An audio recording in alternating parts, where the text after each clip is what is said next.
বাংলাদেশ জাতীয়তাবাদী ছাত্র দলের রাজপথের লড়াকু সৈনিক ছাত্র নেতা জনাব সোহেল মুন্সিকে তার বক্তব্য রাখার অনুরোধ করছি। কোতোয়ালি থানা যুগ্ম সাধারণ সম্পাদক সোহেল মুন্সিকে তার মূল্যবান সংক্ষিপ্ত কিছু কথা বলার। বিসমিল্লাহির রহমানির রহিম। 3 নং ওয়ার্ড বিএনপির আজকের এই আলোচনা সভায় সম্মানিত সভাপতি উপস্থিত রয়েছেন ফরিদপুরের কৃতি সন্তান মহেশপুরের উত্তরসূরি মরহুম চৌধুরী কামাল ইবনে ইউসুফ সাহেবের জ্যেষ্ঠ কন্যা, বাংলাদেশ জাতীয়তাবাদী দল মহিলা দল কেন্দ্রীয় সংসদের যুগ্ম সম্পাদক, ঢাকা উত্তর মহিলা দলের আহ্বায়ক, ফরিদপুরের প্রাণের নেত্রী, আমাদের সকলের অভিভাবক, আগামী ধানের শীষের কান্ডারি জনাব চৌধুরী নায়াব ইবনে ইউসুফ আপা। আরো উপস্থিত রয়েছেন মহানগর বিএনপি সদস্য সচিব গোলাম মোস্তফা মিরাজ, উপস্থিত রয়েছেন কোতোয়ালি থানা বিএনপি সাধারণ সম্পাদক চৌধুরী নাজমুল হাসান রঞ্জন, উপস্থিত রয়েছেন কানাইপুর ইউনিয়ন বিএনপির নেতৃবৃন্দ, উপস্থিত কোতোয়ালি থানার নেতৃবৃন্দ, স্বেচ্ছাসেবক দল, যুব দল, কৃষক দল সকল নেতৃবৃন্দ, উপস্থিত 3 নং ওয়ার্ড বিএনপি সকল নেতৃবৃন্দ, সবাইকে আমার আন্তরিক অভিনন্দন এবং জাতীয়তাবাদী ছাত্রদল কোতোয়ালি থানার পক্ষ থেকে সংগ্রামী শুভেচ্ছা ও অভিনন্দন। সংগ্রামী উপস্থিতি, আপনারা জানেন আগামী জাতীয় সংসদ নির্বাচন একটি বৃহৎ জাতীয় সংসদ নির্বাচন হবে। সেই নির্বাচনটা এত সহজ নয়। আমাদের প্রত্যেকটা নেতাকর্মীকে কঠোরভাবে হুঁশিয়ারি করে দিতে বলতে চাই, আপনারা প্রত্যেকটা ষড়যন্ত্র মোকাবেলা করবেন। ইনশাল্লাহ আগামী নির্বাচনে ধানের শীষ প্রতীক নিয়ে আপনাদের মাঝে আমাদের আপা, আমাদের নেত্রী জনাব চৌধুরী নায়াব ইবনে ইউসুফ আপনাদের মাঝে আসবেন। আমি জানি বরাবরই এই 3 নং ওয়ার্ড থেকে বিপুল ভোটে আপনারা চৌধুরী কামাল ইউসুফকে বারবার নির্বাচিত করেছেন। আগামী দিনে আমার নেত্রীকে আপনারা বিপুল ভোটে নির্বাচিত করবেন, এটা আপনাদের কাছে আমার প্রত্যাশিত। সকলের সুস্থতা কামনা করে আমি আমার সংক্ষিপ্ত বক্তব্য শেষ করছি। সকলকে ধন্যবাদ। বাংলাদেশ জাতীয় ছাত্রদল জিন্দাবাদ, চৌধুরী কামাল ইবনে ইউসুফ আমার হোক, দেশনেত্রী বেগম খালেদা জিন্দাবাদ। সকলকে ধন্যবাদ। নায়াব ইউসুফ জিন্দাবাদ। ধন্যবাদ সোহেলকে তার মূল্যবান বক্তব্য রাখার জন্য।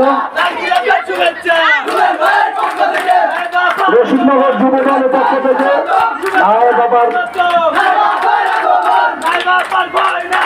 রশিদনগর যুব দলের পক্ষ থেকে একটি বিশাল বহর আপাকে মিছিল এসে তাদের শুভেচ্ছা এবং স্বাগত জানাই।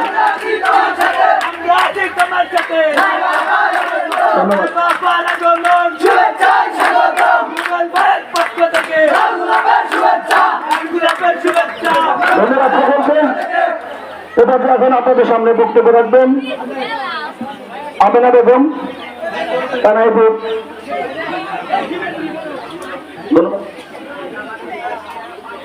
ধন্যবাদ রশিদনগর যুব সংঘ একটা বড় মিছিল নিয়ে আসার জন্য তাদের বাংলাদেশ জাতীয়তাবাদী দল বিএনপির পক্ষ থেকে শুভেচ্ছা এবং স্বাগত জানাই এবং তারা আমাকে ফুল দিয়ে বরণ করে নেবেন।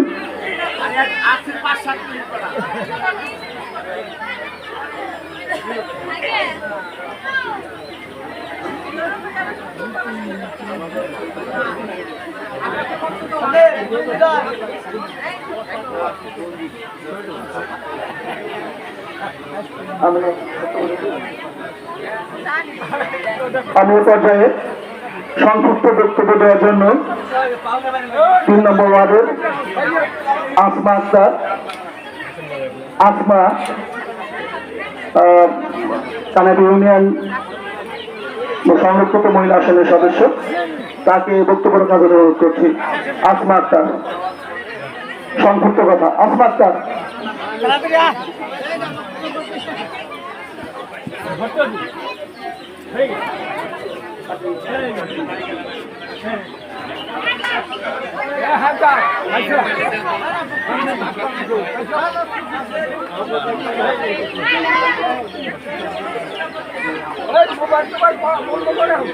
বিসমিল্লাহির রহমানির রহিম। কানাইপুর ইউনিয়ন 3 নং ওয়ার্ডে বিএনপি নেতা কর্মীদের আমরা মত বিনিময়ের সভা আমাদের মাঝে উপস্থিত হয়েছেন বিশেষ অতিথি মুসাম্মাদ জনাব নায়াব ইউসুফ বিশেষ এখানে অনেক লোক এসেছে। আমি নাম তার বলা সম্ভব না, অনেক ময়মুরব্বী আছে, আমি এই জন্য কেউ নাম বলতে পারতেছি না। আমার 3 নং ওয়ার্ডের, আমি মহিলা মেম্বার 3 নং ওয়ার্ডের নায়েব আপাকে ধানের শীষে ভোট দিয়ে সবাই জয়যুক্ত করব। কানাইপুর ইউনিয়ন, এই কানাইপুর ইউনিয়নে নায়েব আপার ভোট দিয়ে আমরা জয়যুক্ত করে ফুলের মালা গলায় দিয়ে অভিযোগ করবো। এই বলে আমার সংক্ষিপ্ত বক্তব্য শেষ করছি। আসসালামু আলাইকুম।